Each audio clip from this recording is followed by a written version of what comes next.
केहू के न डर बा राय करिया घर बा, केहू के न डर बा राय करिया घर बा। साँच बात के भेद हम खोल ले सारी, थाना हा पहाड़पुर जिला मोतिहारी। तो हंसिले हंसाइले टाइम पास कराइले, हंसिले हंसाइले टाइम पास कराइले। कौनो न काम हम करिले मन मर्जी, हमारे त नाम हम बुलेट बेदर्दी। तो नमस्कार प्रणाम, हम है बुलेट बेदर्दी। रउरा देख रहा बानी आपन यूट्यूब चैनल बेदर्दी हंगामा। तो एकदम हम पाका प्रोग्राम बनाइए दिले रही कि एसो को लगन कौनो हाल से बाँव नहीं जाए देवे के, हर हाल में लगन में शादी कर रही के बाद। तले अचानक कल बाजारी में हमार बचपन का लंगौटिया दोस्त भेटा गइलन। तो बस भेटैला के बाद में हाल चाल भल आ पूछनी का यार बहुत गड़ी बदल गल बड़ा, चिन्हाते नहीं खो, एकदम बदल गल बड़ा, शादी उदी कर ले का।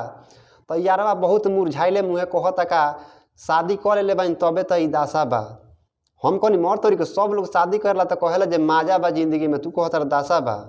तो यारवा कहता कितना माजा बा कितना ही है, आवा सुनावत। तो शादी के बाद कितना मांजा बा ई बात हमरा से यार लगना बतावे, इहे आज के हमर कविता बा।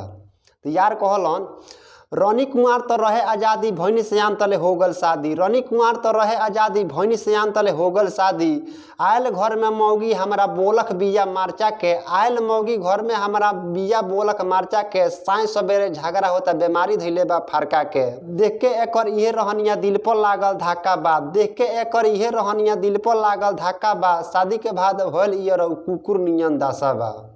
तो माथा पर रहता टेंशन भारी, माथा पर रहता टेंशन भारी, रोज होता गारा गारी। केहू ना केहू से सटत ताटे, सास पतोह में ना पटत ताटे।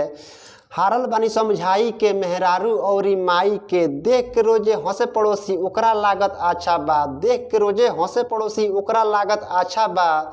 शादी के बाद भइल यार कुकुर नियन दासा बा। बीतता जिंदगी टेंशन में रहत न बानी फैशन में, बीतता जिंदगी टेंशन में रहत न बानी फैशन में। बात कहिले जोख नाप के, ना घर के बानी ना घाट के। मना करिले माई के तो माई कहे मेहर मऊग बा, डांटे जानी मौगी के तो मौगी कहे मुँह बऊक बा। यही चक्कर में पड़ल बानी जिंदगी बनल तमाशा बा, यही चक्कर में पड़ल बानी जिंदगी बनल तमाशा बा।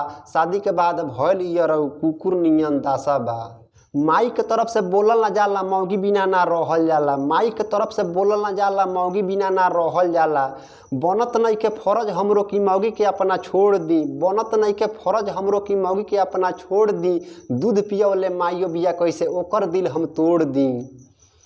सोचले बानी मन में अपना सोहले में सब अच्छा बा, सोचले बानी मन में अपना सोहले में सब अच्छा बा। शादी के बाद भइल यार कुकुर नियन दासा बा।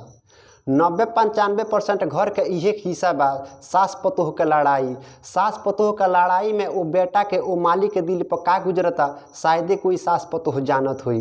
घर परिवार लड़ाई झगड़ा से ना चलेला बल्कि एक दूसरा के बात सहला से चलेला, ऐसे लड़ाई झगड़ा ना करे के चाहिए। बाकी हमारे वीडियो कैसा लागल कमेंट करके ज़रूर बताएं। मिलता नहीं फिर अगला वीडियो में, तब तक लिए नमस्कार।